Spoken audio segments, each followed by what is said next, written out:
அடுத்து இப்போ நம்ம புதுசாக அந்த சூட்லாம் போட்டு வரோம்ல, அதை பற்றி கூட நிறைய பேர், ஏன் நாமெல்லாம் கோட் சூட்லாம் போடக்கூடாதா?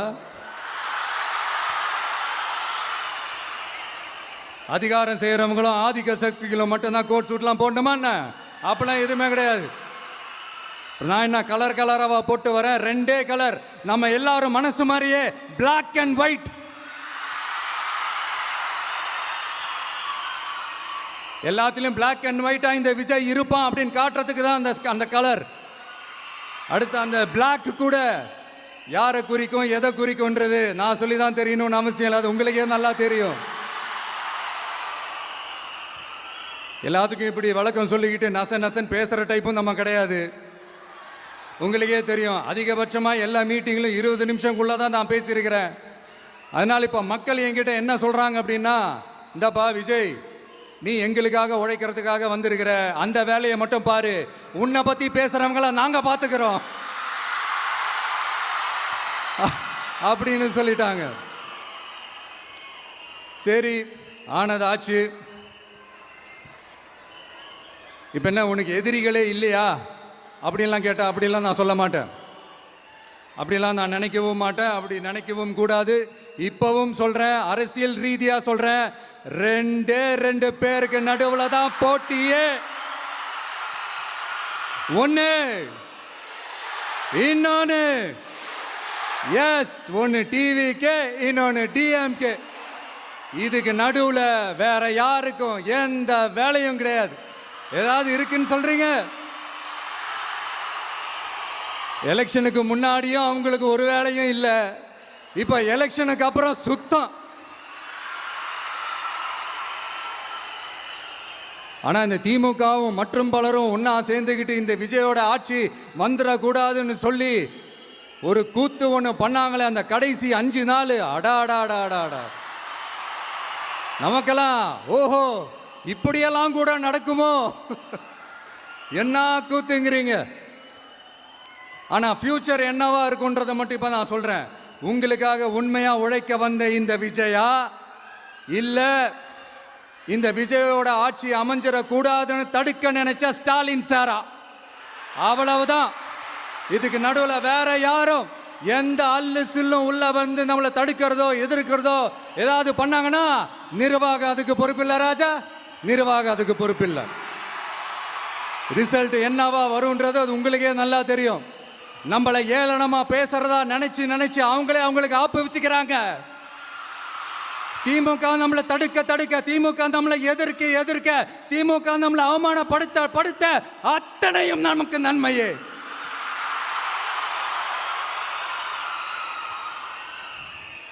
ஒன்று கவனிச்சிங்களா மக்களே, நம்ம ஆட்சிக்கு வந்ததுக்கு அப்புறம் ஒரு விஷயம் ஒன்று நடந்துகிட்டு இருக்கு. இது இந்த ஜென்சி தலைமுறையை அட்ராக்ட் பண்ணுறதுக்காக இங்கிலீஷ் தமிழ் கலந்த அறிக்கை, அது சொல்ல வந்த நினைச்சிங்களா? அந்த காமெடியெல்லாம் கிடையாது. அடுத்து இந்த ரியாலிட்டியை மறந்துட்டு இந்த ரீல்ஸ் போடுறது, அது சொல்ல வந்தீங்களா? அந்த காமெடியும் கிடையாது. இது சீரியஸாக ஒரு விஷயம் நடந்துக்கிட்டு இருக்கு. முன்னெல்லாம் சட்டசபையில் யார் பேசுனா நமக்கு என்ன, யார் அடிச்சுக்கிட்டா நமக்கு என்னன்னு இருந்த கூட்டம்லாம் இப்போ சட்டசபையில் என்ன நடக்குது, என்ன பேசிக்கிறாங்கன்றது ரொம்ப உன்னிப்பாக கவனிக்கிறாங்க. கவனிச்சிங்களா? திமுக ஸ்டைல்லையே சொல்லணும்னா ரீல்ஸ் போட்ட கூட்டம்லாம் இப்போ நியூஸ் பார்த்துக்கிட்டு இருக்கிறாங்க. அதில் நமக்கு சந்தோஷம்தான், பெருமை தான். நம்மளுடைய யங்ஸ்டர்ஸ், நம்ம பெண்கள் எல்லாம் அந்த அரசியல் என்னன்னு தெரிஞ்சுக்கணும், அந்த அரசியல் என்னன்னு புரிஞ்சுக்கணும்னு அப்படி ஒரு விழிப்புணர்வு ஏற்பட்டிருக்கு. அதில் எங்களுக்கு சந்தோஷம்தான். இதெல்லாம் யாரால நடந்திருக்கின்றது நான் சொல்லி தான் உங்களுக்கு தெரியணும்னு அவசியம் இல்லை, அது உங்களுக்கே நல்லா தெரியும். இப்படிப்பட்ட நம்ம தெய்வங்களை, இப்படிப்பட்ட நம்ம மக்களை தற்குறின்றது இன்னமும் சொல்லிக்கிட்டு இருக்கிறாங்க. நான் காஞ்சிபுரத்தில் சொன்னதை தான் இங்கே நான் திரும்பவும் ரிப்பீட் பண்ணுறேன். நீங்கள் தற்குறின்னு சொன்னீங்களே, அவங்க தான் உங்களோட அரசியல் வாழ்க்கையே ஒரு கேள்விக்குறி ஆக்கியிருக்கிறாங்க. கேள்விக்குறி ஆக்கிட்டாங்க, இன்னமும் ஆக்க போறாங்க. அன்னைக்கு நான் சொன்னப்போ சிரிச்சவங்களாம் இன்னைக்கு என்ன பண்ண போறாங்களோ. உண்மையை சொன்னாதான் அந்த கூட்டத்துக்கு கசக்குமே. உண்மையிலே நீங்க மக்கள் மனசை புரிஞ்சு வச்சிருந்தீங்கன்னா நீங்க இப்படி மக்களை தப்பாவே பேசியிருக்க மாட்டீங்க. அது என்ன, அப்புறம் அரசியல் புரிதல் இல்லாம மக்கள் நமக்கு ஓட்டு போட்டுட்டாங்களாம். இந்த கவர்ச்சியில மயங்கி மக்கள் நமக்கு ஓட்டு போட்டுட்டாங்களா? நான் என்ன, சரி விடுங்க.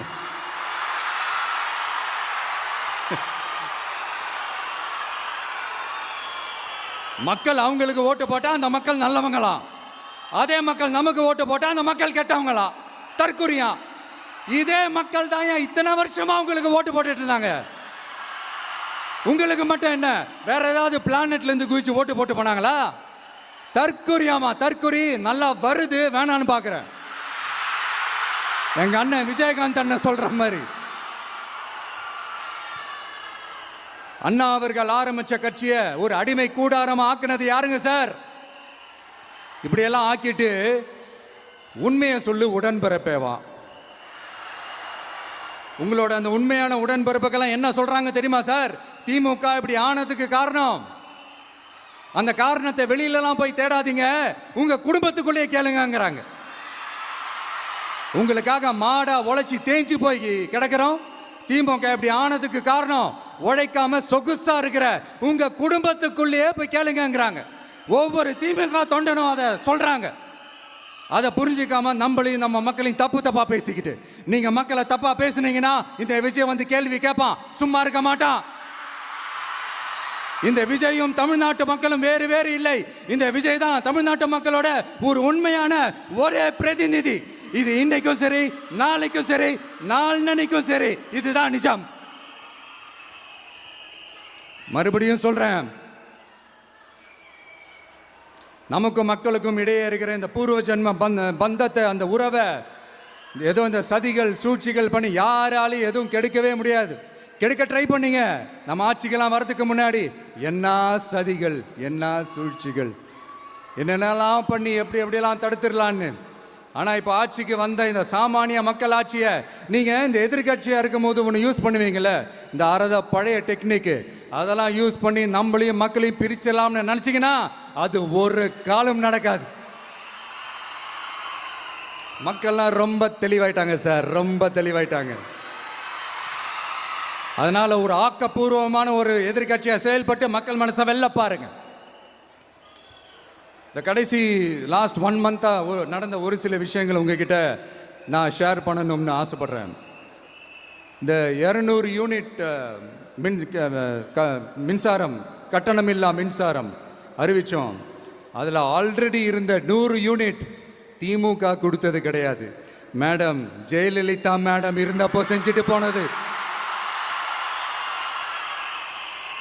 ஸ்டாலின் சார் பதவி போன அந்த கடுப்புல அறிக்கையா விட்டு தள்ளிக்கிட்டு இருக்கிறாரு. என்ன பண்ணீங்க உங்களுடைய ஆட்சியில்? மக்கள் பணத்தை, டாஸ்மாக்ல இருந்து அடிச்ச அந்த பணத்தை, ஊழல் செஞ்ச அந்த ஃபைலை க்ளோஸ் பண்றதுக்கு அலைஞ்சீங்க. ஆனா இந்த விஜய் மக்களுக்கு தொந்தரவா இருக்கிற அதே டாஸ்மாக க்ளோஸ் பண்ணா. விவசாயிகளோட அந்த கடனை தள்ளுபடி மேக்சிமம் இந்த 1 மந்த்ல என்ன செய்ய முடியுமோ அதை செஞ்சான். நீங்க தான் அந்த நிதி சம்பந்தமா இருக்கிற எல்லா கேட்டையும் லாக் பண்ணி வச்சுட்டு போயிருக்கிறீங்க. அதை சரி செய்ய வேணாமா? அதை ஒழுங்குபடுத்த வேணாமா? அதனால மறுபடியும் சொல்றேன், இந்த விஜய் பொய் சொல்லி ஏமாத்துறதுக்காகலாம் அரசியலுக்கு வரல. உங்க கூடவே நிக்கிறதுக்காக மட்டும்தான் அரசியலுக்கு வந்திருக்கிறேன். அதுல எந்த மாற்று கருத்துமே கிடையாது. கவலையப்படாதீங்க விவசாய பெருமக்களே. அடுத்து இந்த சட்டம் ஒழுங்கு, அது சரியில்லை இது சரியில்லைன்னு சொல்லி திமுகவும் மற்றும் பலரும் மாறி மாறி கூவுறீங்க.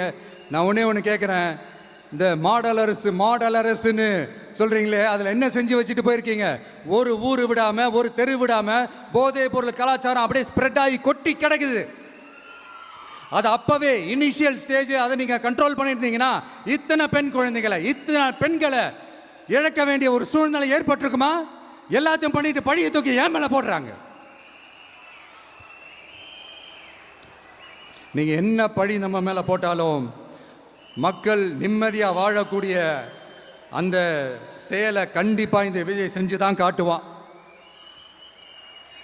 அதுக்காக தான் எஃபிஷியன்டான போலீஸ் ஆஃபீஸர்ஸ் நான் அப்பாயிண்ட் பண்ணியிருக்கிறேன். எஃபிஷியன்டான அந்த போலீஸ் ஆஃபீஸர்ஸ் டீம் நான் அப்பாயிண்ட் பண்ணியிருக்கிறேன். பெண்கள் பாதுகாப்பான அந்த சிங்க பெண் காவல் படை நெக்ஸ்ட் வீக் அதை இனாகரேட் பண்ண போறோம். தப்பு செஞ்சவங்களுக்கான தண்டனை, அதுக்கான சார்ஜ் ஷீட் எல்லாமே ரொம்ப ஃபாஸ்டா ரொம்ப ஸ்பீடா செய்யறதுக்கான அந்த வேலையை செய்ய சொல்லியிருக்கிறோம். கோர்ட்ல கூட தப்பு செஞ்சவங்களுக்கான அந்த கடுமையான தண்டனை வாங்கி கொடுக்கறதுக்கான அந்த வேலையையும் ரொம்ப சீக்கிரமா செய்ய சொல்லியிருக்கிறோம். அதனால நீங்க என்ன பழி நம்ம மேல போட்டாலும் உண்மையா உறுதியா மக்களுக்கு தேவையான எல்லா விஷயங்களையும் இந்த விஜய் செஞ்சு தான் காட்டுவான். இப்படியெல்லாம் நம்ம சொல்றதுனால இவங்க என்ன சொல்லுவாங்க தெரியுமா? அவங்க தான் ஆட்சியிலே இல்லையே, அப்புறம் ஏங்க அவங்கள குறை சொல்றீங்க அப்படின்னு கேட்பாங்க. வேரில் வெந்நியை ஊற்றிட்டு போனவங்கள வெளிச்சம் போட்டு காட்டாம பின்ன வேற என்ன சொல்லுவாங்க? இதெல்லாம் மக்கள்கிட்ட நம்ம தெளிவாக எடுத்து சொல்லணும் இல்லையா? அதுக்காக தான் இதெல்லாம் சொல்லிட்டு இருக்கிறேன். நம்ம மக்களுக்காக இவ்வளோ வேலை பார்க்குறோம், ஆனால் இவங்க அதையெல்லாம் விட்டுட்டு குதிரை பேரம் பண்ணுறாரு, அது பண்ணுறாரு, இது பண்ணுறாருன்னு சொல்லிட்டு தப்பாக கதையெல்லாம் அடித்து விட்டுக்கிட்டு இந்த தீய சக்தியும் தீந்து போன சக்தியும் அதாங்க திமுகவும் மற்றும் பலரும் ஒன்னா சேர்ந்துக்கிட்டு திருட்டுத்தனமா யாருக்கும் தெரியாம ஒரு ஓரமா மூலையில உட்கார்ந்துட்டு பேரம் பேசி கூட்டு சேர்ந்து ஆட்சி அமைச்சு கொள்ளையடிக்க திட்டம் போட்டாங்க. அது ஏன் தெரியுமா? உங்களோட இந்த டிவிக்கு ஆட்சி அமைஞ்சா அவங்க பொழப்பே போயிடும். அந்த கொள்ளையடிக்கிறது, லஞ்சம், ஊழல் எல்லாமே கத்தம். அதான் இந்த காரணம். அடுத்து ஸ்டாலின் சார், திமுக இப்போ தீய சக்தி மட்டும் இல்ல, மக்களை விட்டு ரொம்ப தூரமா போன தூர சக்தி, ஓர சக்தி, கோர சக்தி, பார சக்தி. நீங்க எப்போ இந்த தீந்து போன சக்தியோட நீங்க கூட்டு சேர்ந்துக்கிட்டு ஆட்சி அமைக்கணும்னு நினைச்சீங்களோ அப்பவே இந்த திமுக தூர்த்து போன சக்தியாகவும் ஆயிடுச்சு. நீங்களாம் நம்மளை பத்தி அவதூறு பேசலாமா சார்? இது நியாயமா? மக்களை இவ்வளவு பெரிய மக்கள் சக்தி நம்மளோடு இருக்கும் போது நமக்கு எதுக்கு வேற அரசியல்? எலெக்ஷன்ல 50-60 வருஷமா இருந்த சாதிய உடைச்சிருக்கிறோம், மதத்தை உடைச்சிருக்கிறோம், காசு கொடுத்து ஓட்டு வாங்கறத உடைச்சிருக்கிறோம். நாம எது செஞ்சாலும் கான்ஸ்டிடியூஷன்ல தான் செய்வோம். நாம சிங்கிள் மெஜாரிட்டி வாங்கி இருந்தாலும் நம்மளை நம்பி முறையா கூட்டணியில கட்சியில ஆதரிக்க வர்றவங்களை அரவணைச்சு தான் இருப்போம். நான் இப்பவும் மீண்டும் டிக்ளேர் பண்றேன், டிவிகே ஆட்சி எந்த பாகுபாடும் இல்லாம எல்லாருக்குமான ஒரு ஆட்சியா தான் இருக்கும். அதுல எந்த மாற்றமும் கிடையாது. ஸ்டாலின் சார் மாதிரி ஊசலாட்டம் இருக்கவே இருக்காது. மதச்சார்பற்ற கொள்கையில சமரசமே இல்லை. மாநில உரிமைகளை விட்டு கொடுக்கவே மாட்டோம். நதி நீர் உரிமைகளை விட்டு கொடுக்கவே மாட்டோம். சமூக நீதி, சம நீதிய, சமத்துவ நீதிய ஒரு நாளும் விட்டு கொடுக்கவே மாட்டோம். அதனால திருச்சி கிழக்கு தொகுதி மக்களே, தமிழ்நாட்டில் இருக்கிற 234 தொகுதியும் நம்ம தொகுதி தான். அதுல எந்த கட்சி ஜெயிச்சிருந்தாலும் அது நம்ம தொகுதி தான். பெரம்பூரா இருக்கட்டும், திருச்சி கிழக்கா இருக்கட்டும், எனக்கு 2 கண்கள் மாதிரி. அதுலயும் திருச்சி கிழக்கு என் செல்லப்புள்ள மாதிரி. அதனால வரப்போற இடைத்தேர்தல்ல உங்க வீட்டில் இருக்கிற ஒருத்தரை, உங்கள ஒருத்தரை தான் வேட்பாளரா நிக்க வைக்க போறோம். நீங்க எப்படி இந்த விஜய்க்கு ஆதரவு கொடுத்து ஓட்டு போட்டு ஜெயிக்க வச்சீங்களோ அதே மாதிரி வரப்போற இடைத்தேர்தல்ல உங்களுடைய அந்த வேட்பாளரையும் ஜெயிக்க வைப்பீங்கன்ற அந்த ஒரு நம்பிக்கை நான் முழுமையாக தான் நம்புறேன். உங்களுக்காக உழைக்க வந்திருக்கிறேன். உங்களுக்காக எல்லா விஷயத்தையும் நான் பார்த்து செய்வேன். ஊழல் இல்லாத, லஞ்சம் இல்லாத ஒரு ஆட்சியை நான் கொடுப்பேன். I understand. ஒரே நாள் அது நடக்காததான், ஒரு மேஜிக் இல்லை. பட் ஒரு நாள் அதை நான் நடக்க வைப்பேன். எனக்கு இப்ப வேற எந்த வேலையும் இல்லை உங்களுக்காக உழைக்கிறத தவிர. என் கடன் இனி என் மக்களுக்கு பணி செய்து கிடைப்பதே. மீண்டும் என்னை ஜெயிக்க வச்ச தமிழக மக்களுக்கும் திருச்சி கிழக்கு தொகுதி மக்களுக்கும் மீண்டும் என்னுடைய நன்றியை தெரிவிச்சுக்கிட்டு கான்பிடண்டா இருங்க, நல்லதே நடக்கும், வெற்றி நிச்சயம். மீண்டும் சந்திக்கும் வரை நன்றி, வணக்கம்.